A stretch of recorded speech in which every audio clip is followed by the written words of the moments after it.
अस्सलाम वालेकुम मेरे बादशाह और दोस्तों, आज की वीडियो में आपको बताऊंगा कि कैसे ज़िमनी इलेक्शन के बिल्कुल करीब आके जो जनूबी पंजाब में दो बड़े सियासतदानों ने पार्टी ज्वाइन की हैं, पाकिस्तान तहरीक इंसाफ और मुस्लिम लीग नून को क्या क्या फ़ायदा हुआ है, और लाहौर के जो हलके हैं उनमें पीटीआई के लिए क्या परेशानियां हैं जिसकी वजह से खान साहब को खुद मैदान में उतरना पड़ा है। ये सारी जो बातें आज की इस वीडियो में बताऊंगा मैं आपको।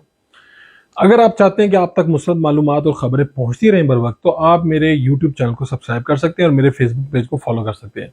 सबसे पहले तो मैं आपको बताता चलूं कि मखदूम फैसल सालेह हयात जो जनूबी पंजाब के बहुत बड़े लीडर हैं, झंग से इनका ताल्लुक है, और दूसरे लीडर हैं शेख वकास अकरम।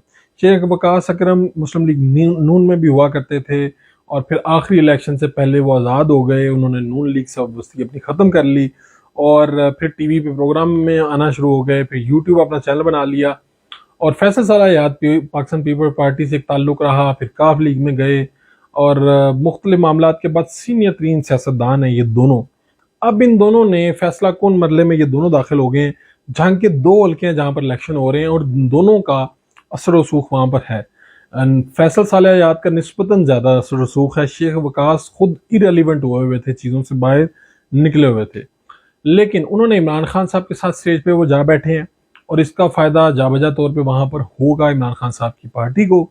लेकिन दूसरी तरफ फैसल साला हयात ने अपना जो आप कह सकते हैं कि सारा वजन है वो मुस्लिम लीग नून के पलड़े में डाल दिए, और ये अभी की चंद दिन पहले ये मुमकिन हुआ। इससे पहले वो इस तरह से साथ नहीं दे रहे थे, और इसके बाद वो जो भरवाना साहब हैं और जो फैसल हयात जवाना है, इन दोनों की जो सीटों पे इलेक्शन हो रहे हैं, इसके जो नताइज हैं वो बिल्कुल मुख्तलिफ हो सकते हैं।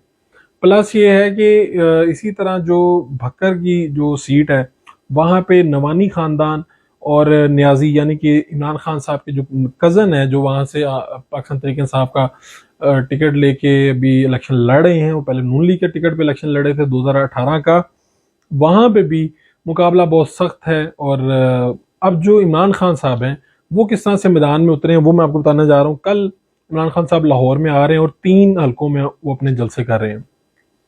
इसका मतलब ये है कि खान साहब को रिपोर्ट दी गई, खान साहब पहले भी आए थे इन हलकों में, खान साहब को रिपोर्ट दी गई कि मामला जो है वो ख़राब है। जो लोग आए, कासिम सूरी, जुल्फी बुखारी, फवाद चौधरी, फरूख हबीब, सारे लोग आए, लेकिन बताया गया कि मामला अभी भी गड़बड़ है। सिर्फ एक सीट है जिस पे पाकिस्तान तहरीक इंसाफ बड़ी कंफर्टेबल महसूस होती है। वो जो सीट है जहां पर ज़हीर अब्बास खोखर और अमीन जुल्करनैन जो हैं ओन चौधरी के भाई, वो मद मुकाबले हैं। वहां पर पाकिस्तान तहरीक इंसाफ जो सोसाइटीज़ का वोट है उसको लेके ज़रा बर्तरी फील कर रही है। मुझे भी इस हल्के में जाने का मौका मिला, मैंने भी ये चीज़ें महसूस की, लेकिन बताया गया कि 3 हलकों में गड़बड़ है, यानी 3 हलकों में मेहनत की ज़रूरत है। तो खान साहब जो हैं वो कल खुद आ रहे हैं, तीनों जगहों पे वो खिताबात करेंगे, और इस तरह से ज़िमनी इलेक्शन का जो मार्का है उसकी जो कंपेन का इख्तिताम आप ये समझिए खान साहब की ये आखिरी जलसे होंगे। इसके बाद इन जलसों के बाद अभी तक के जो बड़े जलसे हैं वो इमरान खान साहब ने किए हैं। जहाँ जहाँ पे भी वो गए हैं बहुत बड़े बड़े जलसे हुए हैं, लेकिन सवाल ये है कि क्या इलेक्शन के दिन, क्योंकि जहाँ जहाँ पे वो ये जलसे करते हैं दूर दराज से लोग भी वहाँ आते हैं। मिसाल के तौर पे उन्होंने जब लाहौर में धर्मपुरा जलसा किया, वो एक छोटी जगह थी, लेकिन वहाँ पर मुझे शेखपुरा, ननकाना और मुख्तलिफ जगहों से आए हुए लोग मिले। इसका मतलब ये है कि खान साहब का करिश्मा है, लेकिन उस हल्के के लोग कम शरीक होते हैं और इर्द गिर्द से लोग बहुत ज़्यादा बड़ी तादाद में आ जाते हैं।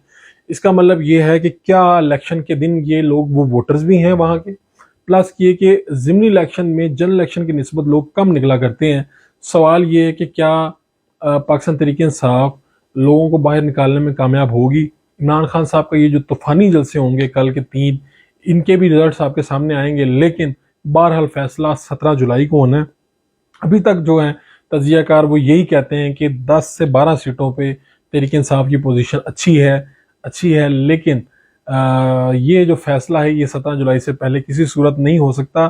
जलसों से देखा जाए या सोशल मीडिया कैंपेन देखी जाए तो ऐसा लगता है कि पाकिस्तान तहरीक इंसाफ ही जीत रही है, लेकिन जो खबर रखने वाले लोग हैं वो यही कहते हैं कि पाकिस्तान तहरीक इंसाफ पंजाब में हुकूमत लेने में दोबारा कामयाब नहीं हो रही, और जलसे बड़े हैं, सब कुछ अच्छा है, لیکن 17 جولائی کو سب کچھ اچھا نہیں ہوگا. دیکھنا یہ کہ 17 جولائی کو ہوتا کہ اپنے میزبان فاروق وائز کے ساتھ دیجیے اللہ نے.